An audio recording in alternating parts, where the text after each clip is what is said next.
Hi, I'm Deborah Blake, and this is my pal Koshka. He decided to stop by for a second and say hello before he runs off to be crazy. I am the author of 11 books for Llewellyn, including Everyday Witchcraft, which some of you may know, and the Everyday Witch A to Z spell book. The Goddess is in the Details, Little Book of Cat Magic, and of course, I've also got the Everyday Witch Tarot and Oracle decks. My next book up, I am so excited to share with you. It's going to be The Eclectic Witch's Book of Shadows, Witchy Wisdom at Your Fingertips. And it will be coming out in September. We're going to give you a quick sneak peek at what it's going to look like, because not only is it cool on the outside, you can see there's all these fabulous, fabulous illustrations on the inside done by Mickey Mueller, who is an amazing illustrator and an author in her own right. And there are going to be illustrations throughout the whole book. It is going to be so much fun. And of course, there are going to be places for you to add things of your own.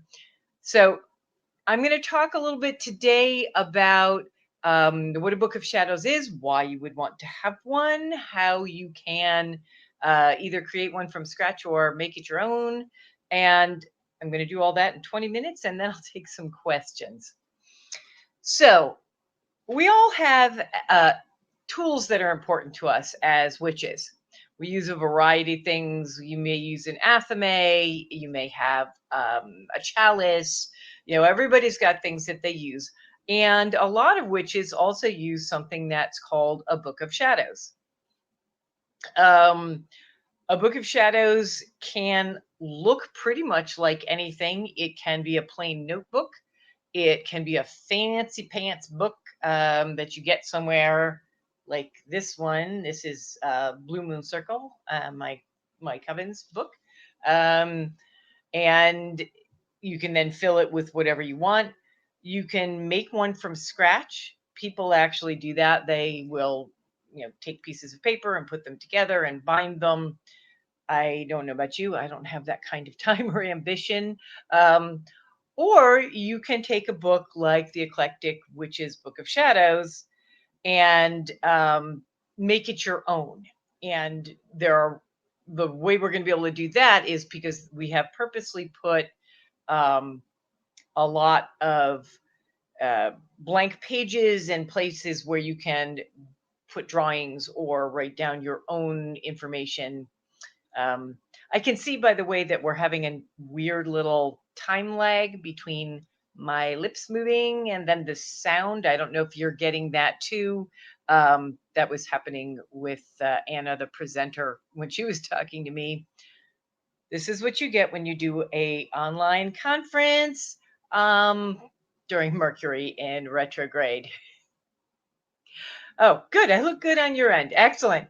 Okay, then I'll just keep talking and try and ignore the fact that it looks weird on mine. Okay, so why would you want to have a Book of Shadows? What is it used for? And what is the point of making one a personal tool? Well, obviously, the tools that mean something to us on an emotional level and that we have put our own energy into have the most power. But not everybody wants to, start from beginning. And so this is why I'm making one you can add to.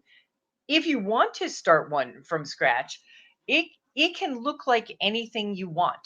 You can see this is the one I showed you before. Our inside, we've got the Charge of the Goddess, because we would read that, and then we would have the spells that we did. We actually also have pictures of the gang. We used to take vacations together sometimes. Traditionally, a Book of Shadows would be handwritten. Of course, that's partially because they started back in the time when everything was handwritten, and partially because, again, it's that idea of putting more of your own energy into it. I have crappy handwriting, It's all those years of typing, I'm afraid. And if I did mine as a handwritten book, uh, well, we'd never be able to read what was in there.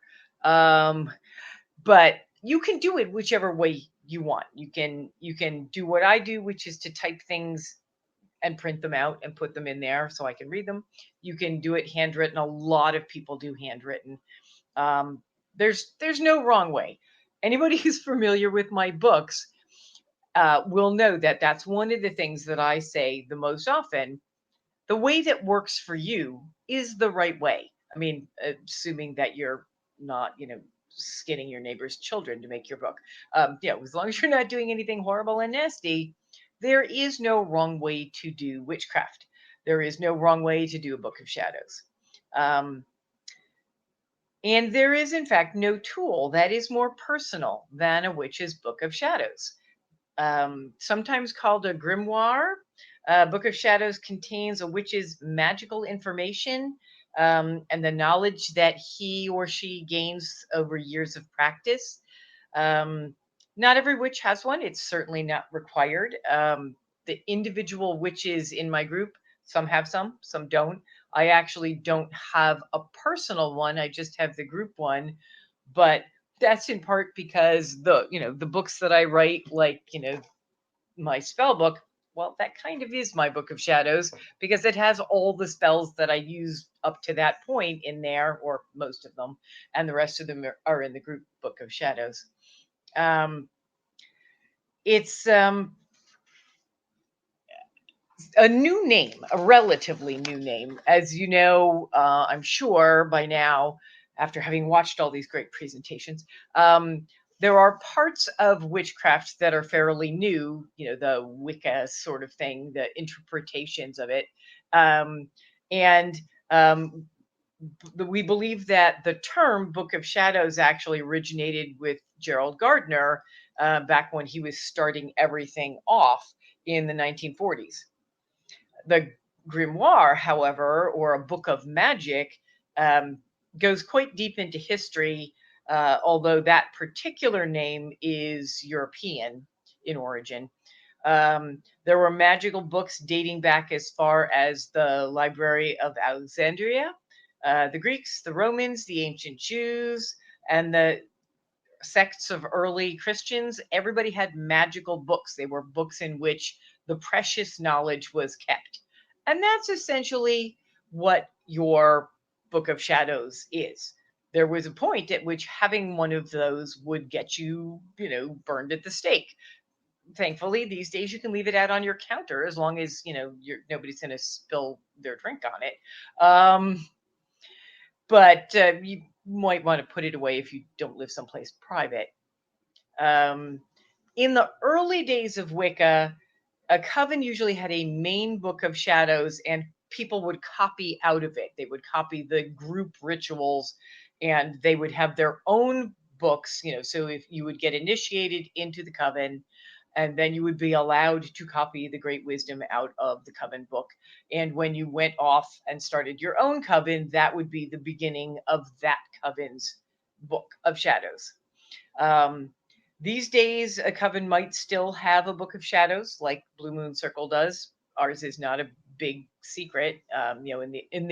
in the early days, it was considered to be, something you were, sworn to protect with your life. Now I publish them with Llewellyn, so clearly not a huge secret. Well, I'm going to swear you all to secrecy. But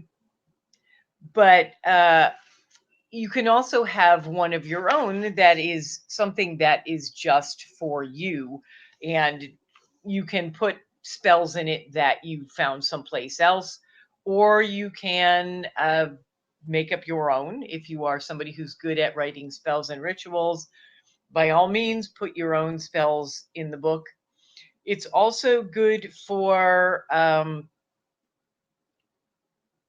keeping any information that is important to your witchcraft practice.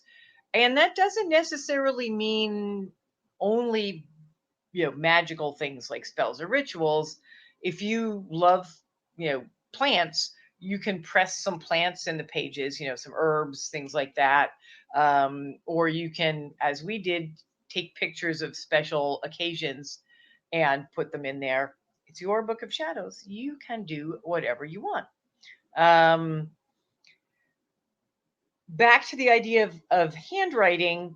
If you want to do a handwritten book, you're going to want to make it really neat. You're going to want to make it your best handwriting. Not that you're going to get graded or anything, but you do want to be able to read it later. And you also want it to look nice because it is part of your spiritual practice. If you don't have nice handwriting, or if you don't have the time or the inclination to write things by hand, by all means, you can print things out. I sometimes print them out in a fancy font on, like faux parchment paper, just so they look nicer. Because why not, if you can? But there again is no one right or wrong way to do it. What you want to do with your Book of Shadows, though, is make it a valuable part of your practice by using it to keep track of your knowledge. This is basically what a Book of Shadows is it's your knowledge that you're accumulating over your years of practice. And that may be, for instance, the herbs. You may do some research on herbs and put a list of the various herbs. You can draw pictures. You saw that there were drawings of little herbs in there, but you can certainly make your own little drawings. That is something that the older books had, the grimoires. They were often illustrated, which is why I asked Llewellyn to allow me to have this one be illustrated, so it sort of had that feel of an older book, a more classical grimoire. And they let me, because why not? But the other thing that you can do, say you've got your list of the herbs that you researched and you were interested in, then you start using them in your magic. And say sometime you do a spell for prosperity and you use parsley and basil and rosemary or something. I don't remember. And you think, that really didn't get me the results that I wanted. And you look through your herbs and you say, okay, let me try these instead. And you get a better result from your spell using those herbs. Then you're going to make a little note for yourself. Ooh, this one really worked. Or I don't like the smell of this one. Or this one made me break out in a rash. Don't use that again. That's me and yarrow, unfortunately. Very wonderful, magical herb, except for me. So, you do the same thing with stones. If you're somebody like me who's a little bit of a gemstone junkie, I have a lot of gemstones and I use them for all sorts of magical work. And there are some that I have found work better for, say, healing work than others. And so not only do I have my notes in my book that say, here are the healing stones, because, if you're like me, that stuff doesn't necessarily stay in your brain the entire time you're practicing. You have to go back and look it up. I've been doing this for a really long time. I still don't always remember which herb is which, associated with which thing, or which stone is associated with which thing. So it's nice to have a book that has all that information in one place, so you're not constantly having to go run back and look up something in Scott Cunningham's books like I do. So that's a really great way to use the book, is as a place to keep all of that important information in one place, and then to sort of add to that knowledge as you do the work, and have notes about what you've learned as you've gone along. There are all kinds of things that can be in a Book of Shadows. There's really no limit. In this particular one, I've got herbs, I've got stones, I've got candle magic because I'm particularly fond of candle magic. Some magical recipes. That is one of the things that traditionally books of shadows have had, is if you had a particular recipe, say you do, you know, kitchen magic, kitchen witchery, and you have a recipe that you really like, you could write it down in your book of shadows. It's also a good way to keep track of that stuff in case you want to share it with other people. If somebody says, well, gee, for the last feast, you brought that great, prosperity salad. What's in it? You can go look in your book of shadows and there's your recipe. Divination, if you do divination and you want to keep track of the results, say you did a tarot reading and you want to write down the cards that you used on that particular day and the question that you asked, or questions, you can do it in your book of shadows, and then later you can go back and look at it and say, oh, that's what that card meant when I got it. I didn't understand it at the time, but now it makes sense to me looking back at it. Sorry, a little allergy tickle.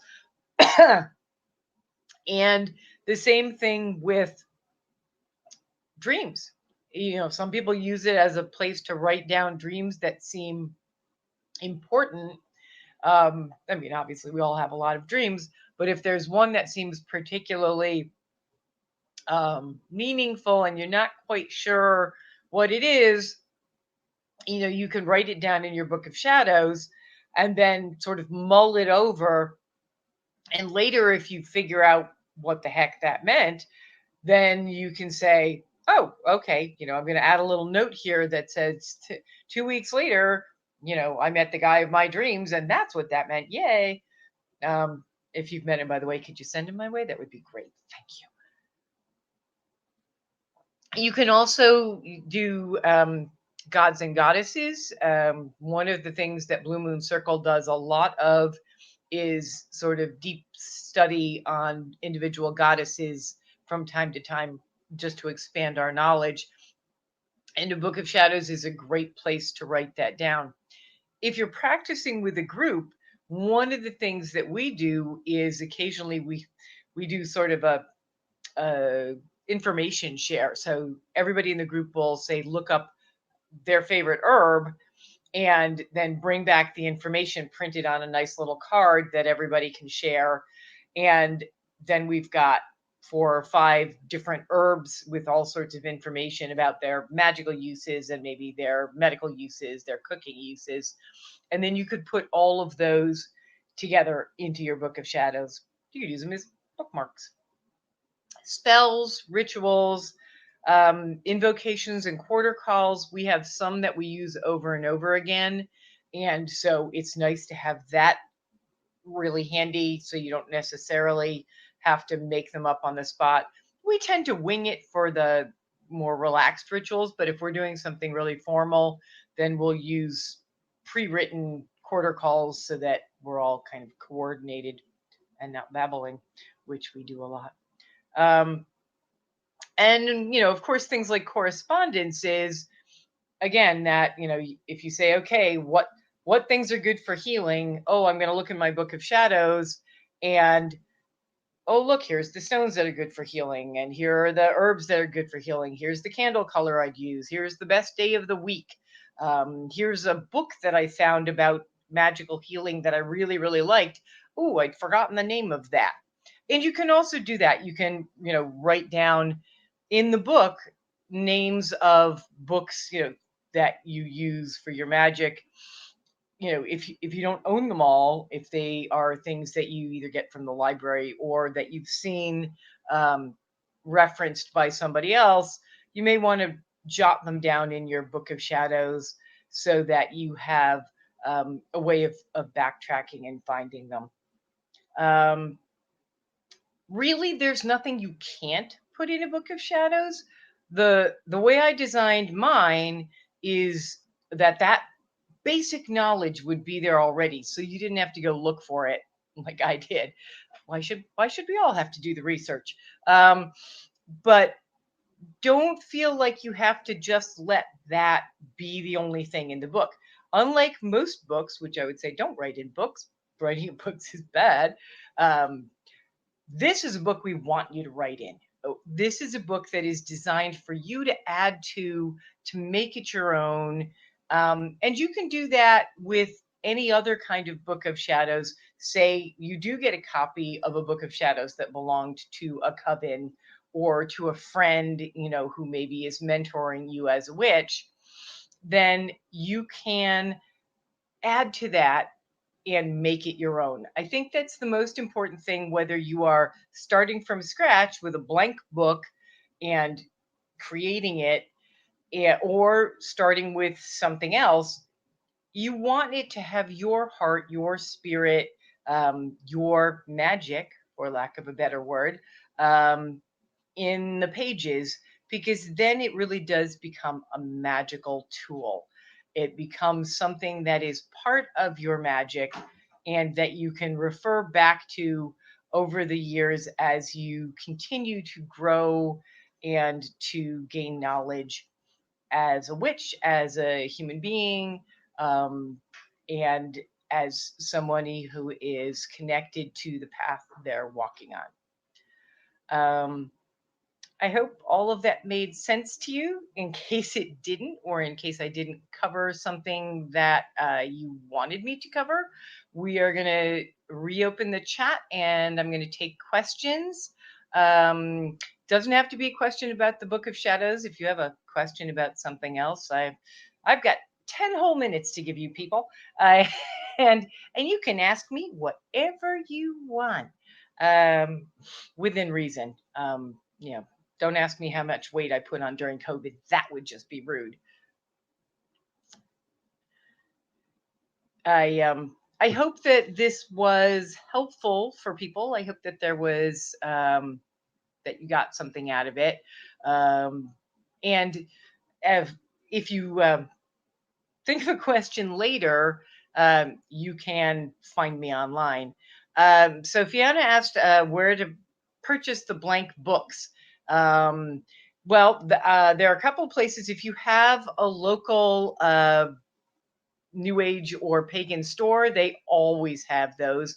If you have to go looking online, I believe I got mine at Azure Green, azuregreen.com. They are a great source for magical tools. Show my book again.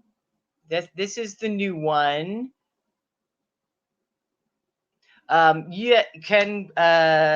Somebody asked, can we use color combinations in our Book of Shadows? Absolutely. You can use any color. You can decorate it in any way you want. If you're somebody who's good with pencil or pen and ink, you can do that.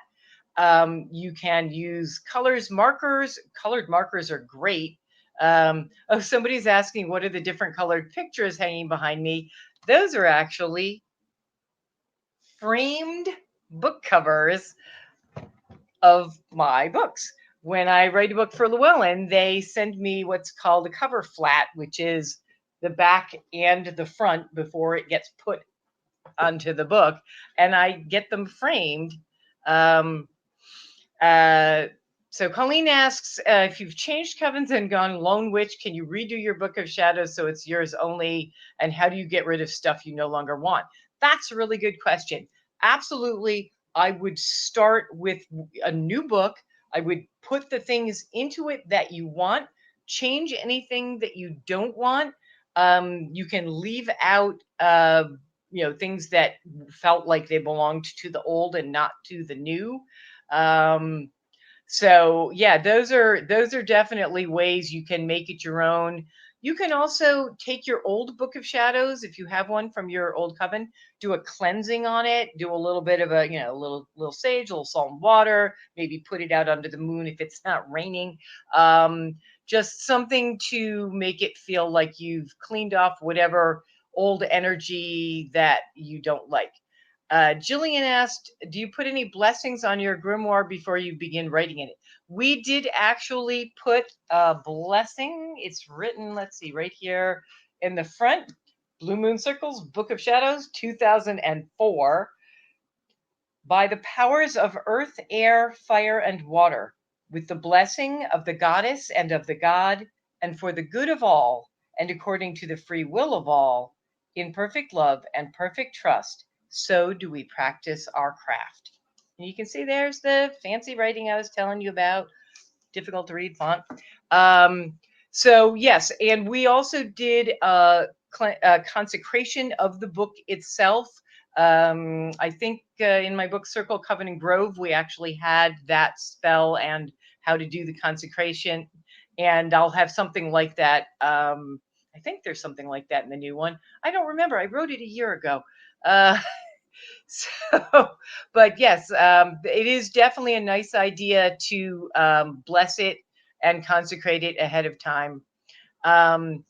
Samantha asked, if you have a blank book of shadows, how many sections should it have? As many as you want. This one has, let me count, 1, 2, 3, 4, 5, 6, 7, 8, 9, 10, 11. But maybe you don't want a section for rituals. Maybe you just want the spells. So you can leave that out if you don't want to do it for your own book. And let me see if I'm scrolling back to see if I missed some questions. I'm pretty sure I did. Oh, how do I come by stones? Actually, I have some friends who have a wonderful shop. Oh crap! Now I'm not going to remember their name. They're on Facebook. If you follow me on Facebook or Instagram, I'm always mentioning them. And also, Azure Green has very nice stones. But I will try and figure out what my friend's shop name is. But they are on Instagram, and I'm always liking their things and following their stuff, so you may be able to find them. And they're on Facebook. Let me see. I think let's see. I think I've got everything from the old ones. Let's see. Barbara asked, how many books of shadows should you have? Do you make one annually? I just keep using it until it's full. We finally, after many, many years, have pretty much filled up this one. And so we're going to start another one. But you don't need to start from scratch. I mean, if you run out of space, you can always add more things. But, say if you have a section on stones and you don't need a new section on stones, you don't have to start a whole new book for that. You can just add more rituals or whatever. So let me see what else. And thank you for everybody who says they like my books. I really appreciate it. What if we keep some herbs inside? Mean that there'll be some natural flavor. Well, if you want to chew on the book, you can actually keep herbs inside, not to use. Once you've put them in the book, they're going to lose sort of their herbal oomph, but you can use them to preserve them just as a keepsake kind of thing. Or you could actually make bookmarks out of herbs. There are ways to do that. Emily asks, what is something that should not go into a book of shadows as far as magical things go? Well, if you can't put it in your book of shadows, you probably shouldn't be doing it. If you have read my books, you know that I am not a big fan of things like hexing or anything that might cause harm, no matter the temptation, and there is a lot of it out there. You certainly don't want anything negative in your book of shadows. But again, if you wouldn't put it in your book of shadows, if it would give your book of shadows cooties, you probably don't want to be doing it anyway. There isn't anything else that I can think of that can't go into your book of shadows. It's your book. You can do anything you want. Jared asked, is it bad to remove or add pages? No. Again, your book. Say you had a spell that for some reason you liked at the time and then it backfired on you. had that happen. Not recently, but in my early days as a witch, when I was still figuring out what I was doing, it is absolutely fine to very carefully cut that page out that has that spell on it. And if you don't want it in your book, you don't have to have it in your book. You can add pages. So, say you are doing a handmade Book of Shadows and you've run out of room for stones. You want to add some more stones, but you don't want to start a whole nother book. You can find a piece of paper that is the same size and just tape it in place neatly, if possible. That's fine. It's definitely, something you can add things, you can take things away. Stuff changes over the course of a witchcraft practice. I've been practicing, let me think, 25, 30 years now, something like that. Nah, I guess about 25, because I started in my mid 30s maybe, and I'm 61 now. So the way I approach things in a lot of ways has changed. And certainly if you decide you don't like something, you can take it out. Somebody asked if I memorize my spells before performing them or use my Book of Shadows during the spell. Good question. I almost always, when I am doing ritual with other people, literally am reading out of the book because my memory is crap. And also, even if your memory is good, sometimes you lose your place in the middle of something. I may not have to look at it constantly. I had notes for this. If you noticed me glancing down, it's because I knew what I wanted to say. I've gone over it in my head a bunch of times, but I knew I was going to forget things if I didn't have notes to glance at. There are some spells that I have used so often, I do actually have them memorized. I have my very, very old prosperity spell that was in my first book and that the group has been using like literally since day one because it works. We have a couple of other ones that are more specific, but that one I have memorized because it works. But most of the time, I wouldn't worry about it. Donna wanted to know if I had any suggestions for creating books of shadow to pass down to future family. Again, just make it neat. Well, and don't put anything weird in there. But I think if you are creating a book of shadow to pass down, you're still going to do the same things. You're going to put the information that was of value to you, and the only thing you might do is be a little bit more mindful of the fact that somebody besides you is going to be reading it and make sure that things are clear. What is the proper way to dispose of a cleared, unwanted book? If you can, I'd burn it. If you have a book of shadows that you've cleansed, but you really feel like you don't want to use it anymore, you don't want it to be given to anybody else, and you have a safe way to do it, a fireplace or a fire pit where, when it's not in the middle of a drought, burning is good. Otherwise, you can literally just rip it into teeny, teeny, tiny pieces. Maybe soak it in some salt water until the print starts to run, and then just dump it. Or bury it. You can bury it. I have had unwanted magical supplies, things that we created in ritual that hung around for a year or two and didn't really have any oomph left in them, but I didn't want to just throw them in the garbage. So burying things also works. Vicky says she thinks there's a blessing in the new one. She doesn't remember either for sure. Someone said, not a Book of Shadows question. There's a local coven I want to join, but in the coven requirements, they state that a person be financially stable and responsible. Poverty is not a virtue in our religion. Run away. I have never heard any coven say that. I think it's a crappy thing to say. My first coven that I belonged to, the one that I was taught in, we had a lot of people who were not wealthy, who were in fact in poverty. So they're not entitled to be part of a group. Those people, they can bite me.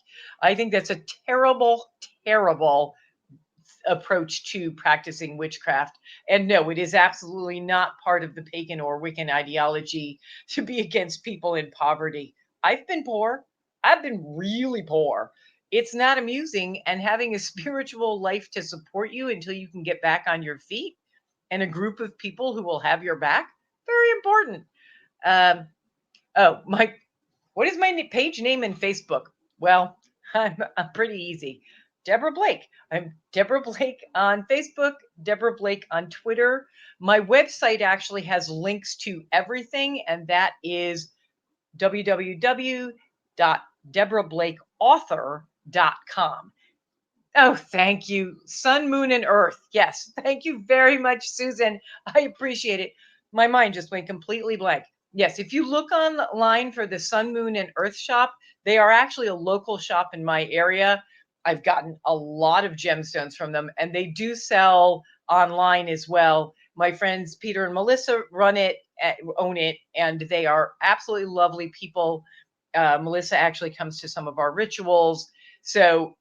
And Peter picks out the best stones ever in the whole world. So absolutely, Sun, Moon, and Earth. You can find them on Facebook under Sun, Moon, and Earth. You can also find them online. If you need gemstones, and they're on Etsy under Sun, Moon, and Earth. Go get your gemstones from them. Absolutely, highly, highly recommended. I also have a good friend who lives not too far away in Binghamton, who has a shop named Imagica, and he's on Facebook, with the shop. I believe he also sells things through online, and also has amazing stones and a ton of ritual supplies. I'm sure he has blank books of shadow. So Imagica in Binghamton, I think it's Imagica with a G. It could be a J. I really should write this stuff down ahead of time. Let's see. La, la, la. Oh, and thank you for liking my tarot deck. Yeah, the tarot deck and the oracle deck were simply a joy to be working on. Megan asks, can you pass down your book of shadows to your daughter who is learning witchcraft? Absolutely. That was the way it was done, is families would pass these things on to each other, mother to daughter, father to son, because it isn't just women.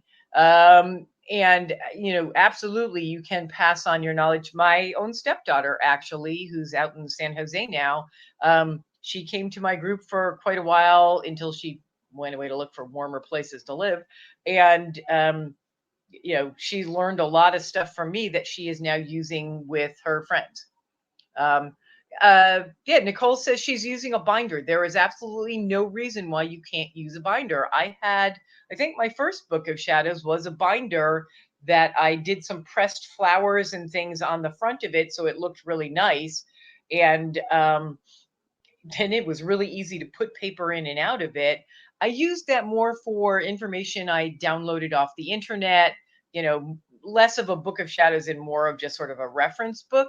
But you absolutely can, use a binder. Oh, Emily, I know you didn't mean anything negative. She said more like exactly what you put in your spells or names of people who asked you to do spells for them.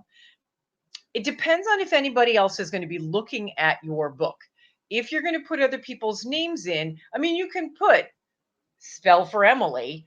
We had a couple of spells that were done for particular people in our group, and we called them surgery spell for Ellen. And that's absolutely fine, unless you are concerned that somebody's going to find your book who's going to use things in the wrong way somehow, in which case you don't have to. But there isn't any reason why you can't. You definitely want to put down exactly what you put in your spells, because otherwise, how do you know if you want to use it again later, what you used? All right, we have time for one more question.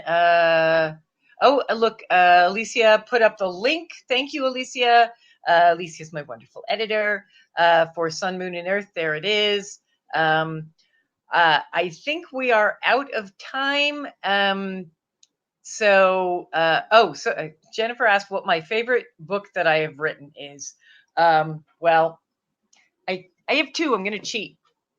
The Goddess is in the Details, which is my third book, is the most popular with everybody else, and I really, really love it.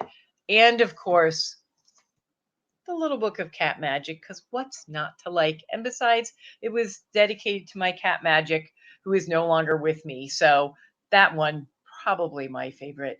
Thank you all for joining us. I really, really appreciate it. The first book was Circle, Covenant, Grove. It's out of print with Llewellyn, but I do have it available on the horrible Amazon, either in print or Kindle form. Sometimes you can find an old Llewellyn copy somewhere. Thank you so much for joining us. I really appreciate it. I was a little worried it would be Monday afternoon and nobody would be able to show up. Thanks all for skipping out of work or dinner or whatever it is. Oh, Patty likes the 365-day witchcraft book. That's another fun one. I like all my books. We will.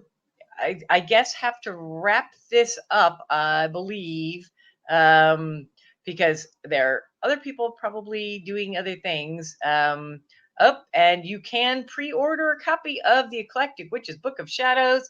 We've got a link up there. And they have a coupon code for if you do it now and use the coupon code at checkout.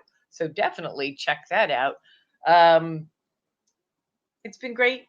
I appreciate you all coming to spend a Monday with me. Oh no. All right. I can barely lift this thing. Look, Diana said to say, hi, thank you so much. And then she said, Mama, let me down. What are you doing?